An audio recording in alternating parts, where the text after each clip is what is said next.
So the leader of the indigenous people of Biafra, Nnamdi Kanu, he took to his Facebook page to respond to his Biafran brothers and sisters who are seeking for Igbo presidency come 2023.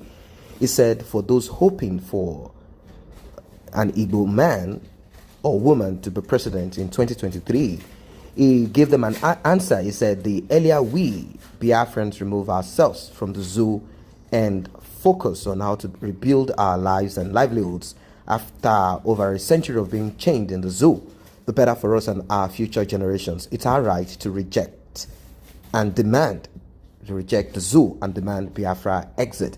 Now, this is exactly what I think a lot of you out there want to hear, and you, of course, you want to stand your ground, and I want you to kind of comment on this and let us work this. Now, this statement of Nnamdi Kanu is coming as a result of course, as reaction to what Buhari's nephew, Daura, who is not an appointed official, is not even an elected official, yet he is coming out there to determine who will get in there. He talked about the zoning to have been performed 3 times, and I think he's referring to Obasanjo, referring to Goodluck Ebele Jonathan, and of course referring to his uncle Buhari, who stepped in there. And he said that has been done 3 times, and this time around 2023 they need competency. In other words, the south of Nigeria who believe that they should be getting that seat this time around. Of course, I'm not in support of that. I've always been in support of total disintegration. Daura is seeking an end to presidential zoning, and this is all over there on Punch newspaper. He's a very influential nephew to Buhari. In fact, he's said to be one of the cabals who determine what Buhari eats and what he doesn't eat and all of those things. So he believes that he has a voice now to speak on matters that concerns the citizens there. So I don't know what your thoughts are. Nnamdi Kanu has never... I am not a supporter of zoning. I am not a supporter of the one system that we have right now. I see it more as a fraud. I am much more of a supporter of a total disintegration where the problems and issues can be dealt with as it is seen, not what is there right now. Nnamdi Kanu has always stood his ground. He has never talked of people. He has never supported anyone that is asking for restructure. How can you restructure something that is in total shambles and decay? You don't. What you do is you excavate it and you rebuild, and that's what we are saying. Let us disintegrate it and rebuild, and that's what people are talking about. So here you will realize that anyone from the southeast or even an Igbo man that steps in there is only going to come in and begin to perpetrate the same criminal activities that they are doing presently, even as governors of any of the states in the southeast. Nnamdi Kanu has stated his own, and I am in support of what it stands for as regards the nation as it is. And of course, what do you expect? How do you expect how do you expect to support anyone from any of the regions to return into that seat and begin to continually replicate what either someone from the north, northeast, north, south, whatever of the regions, what they have been doing? Come on, let us not be foolish here. What about your governors? Are they not your kinsmen? Have they performed differently? Are they not practicing the same culture of corruption and looting and stealing? So why do we have to be mediocres and begin to think of, oh, Mamman Daura said there shouldn't be any zoning anymore, that it's now about competence and who deserves the seat, the strongest? What are we talking about here? We are talking about total disintegration. So he has said it. He said, the earlier we, the Biafrans, remove ourselves from the zoo and focus on how to rebuild our lives and livelihoods after over a century of being chained in the zoo, the better for us and our future generations. So there is nothing else. Reject the zoo and demand for Biafra exit. That is what it is. So a lot of comments trailed this, and I'm going to go through some of them. They said almost ill Biafra, and that they thank God for Nnamdi Kanu and what he stands for. And of course, I kind of see, I'm coming to realize that we grow in life, and he's growing upwards. There was a time he goes after just any other person here, and it was to him a tribal issue at first, but then I think he studied more, he looked more into the complexity of the problem, and he gave orders. He said, do not go after the southwest.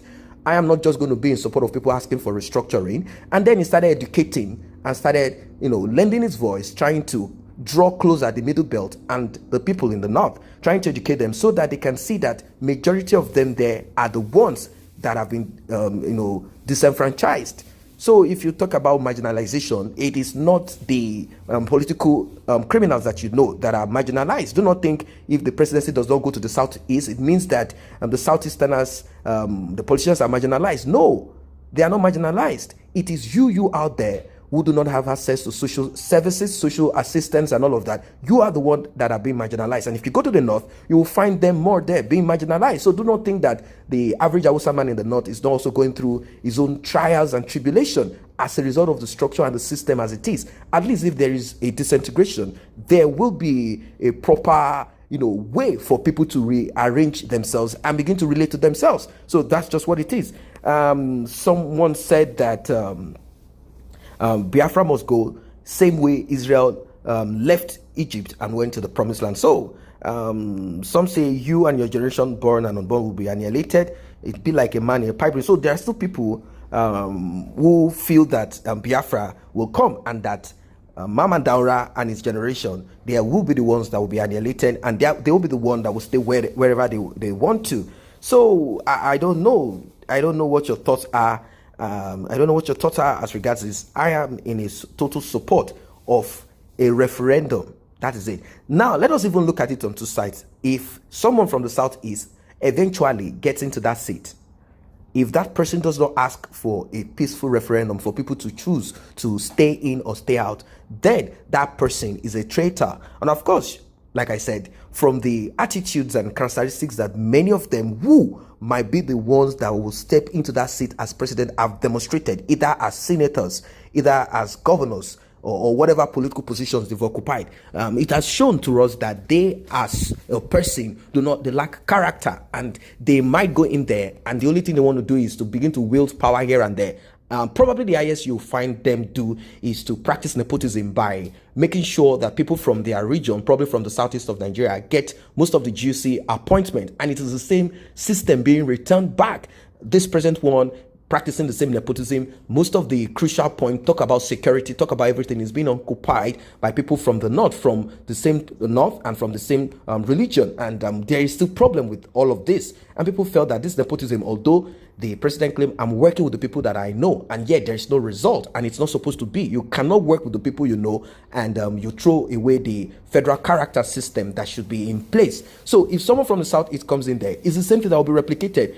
People who are from the southeast might be the people getting all the juicy positions, and the two major groups will begin to shout and scream again and say, okay, you see, you guys were saying that the northerners are this and that, and the present administration is evil and bad, but you have stepped in there and you are practicing the same thing. That's why I do not see this idea of 2023 as something progressive. I do not see it at all. So someone said I join hands with my reasonable, knowledgeable, and thoughtful Igbos to say Biafra has come back to stay and can never be defeated again. With the current economic instabilities and crisis in the country, someone said I think Nnamdi Kanu's suggestion is best for Easterners. No bright future for the zoo in sight, and the backward-minded people in leadership are still hustling for 2023.